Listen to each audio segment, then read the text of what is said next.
बिस्मिल्लाहिर्रहमानिर्रहीम। अस्सलाम वालेकुम अज़ीज़ तलबा व तालिबात। जैसा कि आप लोगों को मालूम है, हम लोगों ने कतबा अफ़साना शुरू किया हुआ है। कतबा अफ़साना जो है उसे ग़ुलाम अब्बास ने लिखा है और ग़ुलाम अब्बास का ये प्री नाइन्थ का हमारा टॉपिक है, अफ़साना है। और अफ़साने का आज हम लोग कौन सा पेज पढ़ रहे हैं? आज हम लोग इसका पेज नंबर 6 जो है वो पढ़ रहे हैं। तो यहाँ से अब असल कहानी जो है वो शुरू हो चुकी हुई है और कहानी में जो है वो शरीफ हुसैन कतबा खरीद चुका है और ना चाहते हुए भी उसने कतबा खरीद लिया, लेकिन अब उसकी बहुत सारी ख्वाहिशात जो हैं वो कतबे के साथ जुड़ गई हैं। अब हर रोज शाम को जब वो दफ्तर से थका हारा वापस आता तो सबसे पहले उसकी नजर इस कतबा पर ही पड़ती। उम्मीदें उसे सब्ज बाग दिखाती। सब्ज बाग दिखाने का मतलब है झूठी उम्मीदें दिलाना। और दफ्तर की मुशक्कत की थकान किसी कदर कम हो जाती। दफ्तर की मुशक्कत मेहनत जो है उसकी थकन उसकी किसी हद तक कम हो जाती। दफ्तर जब कभी उसका साथी किसी मामले में इसकी रहनुमाई का जोया होता तो अपनी बर्तरी के एहसास से उसकी आंखें चमक उठती। दफ्तर में जब भी कोई साथी उससे किसी मामले में मशवरा करता, जोया का मतलब होता है मतलाशी, तलाश करना। तो उसको एकदम से ये एहसास होता कि इसका मतलब है मैं कोई बहुत ही मोतबर शख्सियत हूँ कि लोग जो हैं मुझसे मशवरा भी करते हैं। यहाँ से उसको ये भी एहसास होता कि इसका मतलब है मेरे अफसर जो हैं वो भी मुझसे मुतासिर होंगे और मेरी तरक्की जल्द ही हो जाएगी। जब कभी किसी साथी की तरक्की की खबर सुनता, आरज़ुएँ उसके सीने में हिजान बर्पा कर देती और जब भी कभी किसी साथी की भी खबर सुनता कि उसकी तरक्की हो चुकी है, तो आरज़ुएँ ख्वाहिशात, हिजान का मतलब है जोश। तो उसको ऐसे लगता है जैसे मेरे साथी की तरक्की नहीं हुई बल्कि मेरी तरक्की हो गई है।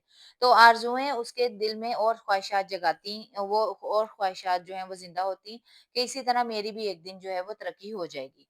अफ़सर की एक-एक निगाहे लुत्फ़ व करम का नशा उसे 8-8 दिन रहता।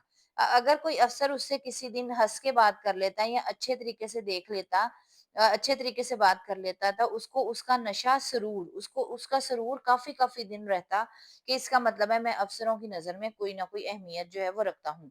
जब तक उसके बीवी-बच्चे नहीं आए थे, वो अपने ख़्यालात में मगन रहा, गुम रहा, ना दोस्तों से मिलता, ना खेल-तमाशों में हिस्सा लेता, रात को जल्दी होटल से खाना खाकर घर आ जाता और सोने से पहले घंटों अजीब-अजीब ख़्याली दुनियाओं में रहता। मगर उनके आने की देर थी कि ना तो वो फ़राग़त ही रही, फ़ुर्सत ही रही और ना ही वो सुकून ही रहा। क्योंकि अब उसके बीवी-बच्चे घर आ गए और घर के कामों में वो दोबारा से बहुत ज़्यादा बिज़ी हो गया, मसरूफ़ हो गया। एक बार फिर घरिस्ती के फ़िक्रों ने उसे ऐसा घेर लिया कि मुस्तक़बिल की ये सुहानी तस्वीरें रफ़्ता-रफ़्ता धुंधली पड़ गईं। एक दफ़ा फिर घरिस्ती घर के कामों ने उसको इतना ज़्यादा घेर लिया कि मुस्तक़बिल की ये खूबसूरत तस्वीरें जो तरक्की के ख्वाब वो देख रहा था, रफ़्ता-रफ़्ता, आहिस्ता-आहिस्ता उन पर वो मद्धम होती चली गईं। कतबा साल भर तक उसी बेकवार की अलमारी में पड़ा रहा। इस अरसे में उसने नहायत मेहनत से काम किया। बेकवाड़ बगैर दरवाज़ों वाली अलमारी में कतबा जो है वो पड़ा और वो मेहनत से अपना काम करता रहा। अपने अफ़सरों को खुश रखने की इंतहाई कोशिश की मगर उसकी हालत में कोई तब्दीली ना हुई।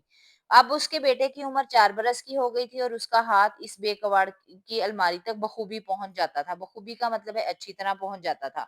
शरीफ हुसैन ने इस ख़्याल से कि कहीं इसका बेटा कतबा को गिरा ना दे, इसे वहाँ से उठा लिया और अपने संदूक में कपड़ों के नीचे रख दिया। तो कतबे के साथ उसकी क्योंकि बहुत सारी उम्मीदें थी, इसलिए कतबे को एहतियात से उसने संदूक में रख दिया कि कहीं मेरा बेटा जो है वो उसको गिराकर तोड़ ना दे। सारी सर्दियाँ ये कतबा इस संदूक में ही पड़ा रहा। जब गर्मी का मौसम आया तो उसकी बीवी को इस संदूक से फालतू चीज़ों को निकालने का ख़्याल आया।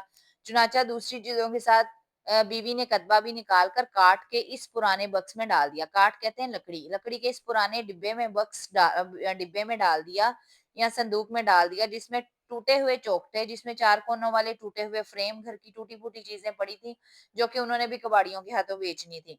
बेबाल के ब्रश, बेकार साबुनदानियाँ, टूटे हुए खिलौने और ऐसी ही दूसरी चीजें पड़ी रहती थीं। शरीफ हुसैन ने अपने मुस्तकबिल के मुतालिक ज्यादा सोचना शुरू कर दिया था। दफ्तरों के रंग-ढंग अंदाज देखकर वो इस नतीजे पर पहुंच गया था कि तरक्की लतीफ़ा गैबी से नसीब होती है। लतीफ़ा गैबी कहते हैं अल्लाह की मदद, गैब की मदद। गैब की मदद अल्लाह से मिलती है कि मैं जितनी भी मेहनत कर लूँ, जब तक अल्लाह की मदद शामिल हाल नहीं होगी, मुझे तरक्की नहीं मिल सकती। कड़ी मेहनत झेलने, बर्दाश्त करने और जान खपाने से कुछ हासिल ना होगा। सख्त मेहनत भी करके देख लिया था उसने और जान खपा कर भी देख ली थी।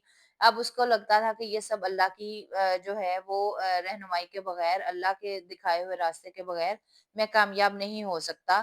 اپنی طرف سے تو اس نے کوئی کسر جو ہے وہ محنت میں نہیں چھوڑی تھی۔ اس کی تنخواہ میں ہر دوسرے برس 3 روپے کا اضافہ ہو جاتا، جس سے بچوں کی تعلیم وغیرہ کا خرچ نکل آتا اور اسے زیادہ تنگی نہ اٹھانی پڑتی۔ اور جو بھی انکریمنٹ لگتا تھا سال بعد وہ اس کے جو ہے تنخواہ میں لازمی لگتا تھا، اور اس کی وجہ سے اس کے بچوں کی تعلیم وغیرہ کا خرچ آسانی سے پورا ہو جاتا تھا، اور زیادہ مشکل حالات اب اس کے نہیں رہے تھے۔ کچھ نہ کچھ وہ خوشحالی کی طرف جو ہے اس کی زندگی گامزن ہو چکی تھی۔ امید ہے کہ پیج نمبر 6 کی ایکسپلینیشن اور پیج نمبر 6 آپ کو سمجھ آ گیا ہوگا۔ چینل کو سبسکرائب کر لیجئے گا، لائک کر لیجئے گا۔ السلام علیکم ورحمۃ اللہ وبرکاتہ۔